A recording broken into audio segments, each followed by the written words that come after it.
Ginger chutney செய்ய ஒரு onion, ஒரு தக்காளி, கொஞ்சம் இஞ்சி, அதுக்கப்புறம் கருவேப்பிலை எடுத்துக்கலாம்.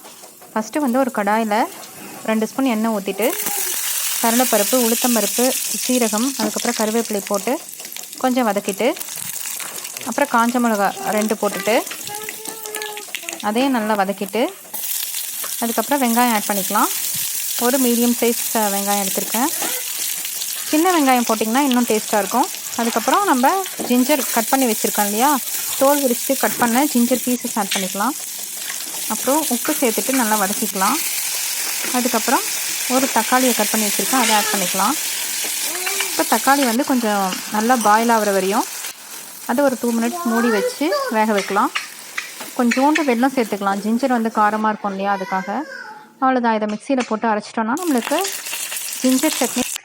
இது நல்ல ஒரு இம்யூனிட்டியை கொடுக்கும். அதே மாதிரி கோல்ட் அண்ட் காஃப்க்கு ரொம்ப நல்லது.